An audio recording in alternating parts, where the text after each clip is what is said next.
The signature of the American president is on the Memorandum of Understanding with Iran.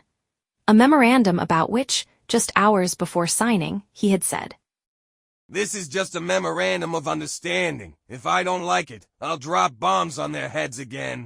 At the same time, the Israeli regime, contrary to the first clause of this Memorandum of Understanding, has not stopped its attacks on Lebanon. Regime officials, prior to the signing of the memorandum, which was originally supposed to be signed on Friday, stated, "There will be no withdrawal from Lebanon, neither by Friday or after Friday.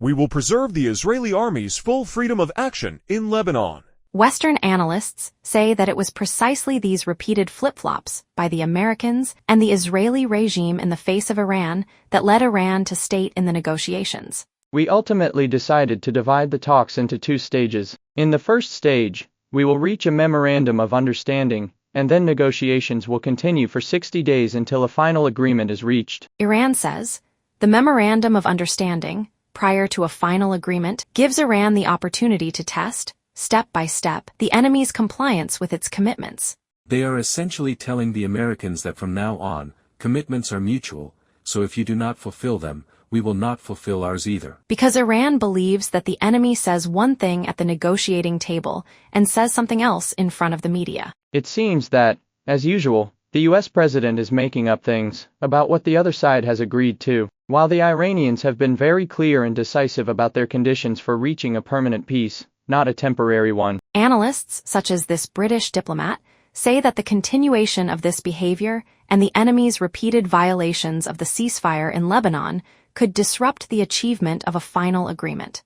"I have been involved several times in efforts to reduce tensions between the Israelis and Americans with Iran. In my opinion, the easy part of this task is reaching an agreement on the initial framework for de-escalation. Apparently, this has now happened in the Memorandum of Understanding with Iran, but the hard part is maintaining it so that the agreement does not fall apart." Iran, of course, has given the necessary warning to the enemy.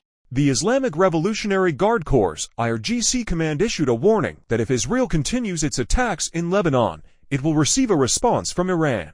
Iran knows that for the other side to adhere to its commitments, there is no guarantee higher than Iran's authority and seriousness in implementing the clauses of the Memorandum of Understanding.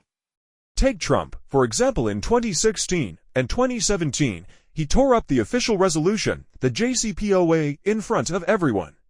So he is not very trustworthy. Not that he is not very trustworthy, he is not trustworthy at all.